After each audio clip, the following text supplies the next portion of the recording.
Le choc des guerriers, le choc des titans, le choc des grands champions, organisé par Gaston Production. aca arbitre sifflé na combat ba Fils de Kaw ak Petit Lo Junior. Petit Lo moo ñu woon ginnaaw moo ngem lu xonq li ak Fils de Kaw Baba ñoom ñaar ña ngay lëwatoo damante baaraam daw jàppante Petit Lo bëtt na ko daw wut na fu mu jàpp mu koy fàq mu ñëw fàqaat na ko xar na ko jàpp na ca ngemb la fàq na ko mu daal di rëpp daw na jël ko mu bañ wëraat na ko mu koy ji fàqaat na ko daw na wër ko ndombo mu bañ jàpp na ko Fils de Kaw génn na ca jàppante nañu ñoom ñaar ñu ngay bëre fàqataat na ko mu ñëw mu koy fàq muy ñëw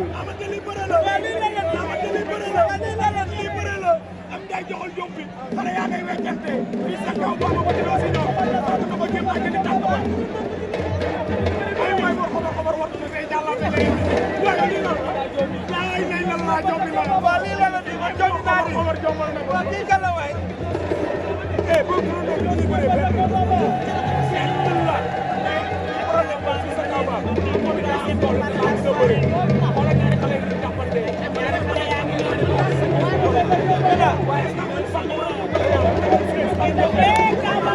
Kaw jëlaat na ko mu bañ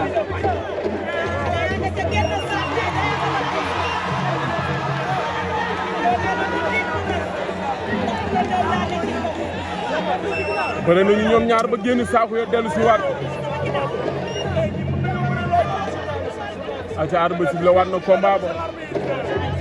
Petit Lo Junior jàppante waat nañu mu faxaat ko mu bañ Kaw Baba ngay bëre dawaat na jël tànk ba ñoom ñaar ña nga ca jàppante ci suuf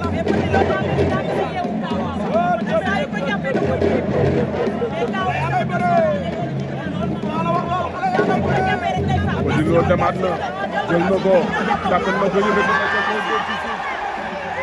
Petit Lo daan na ko Petit Lo daan na ko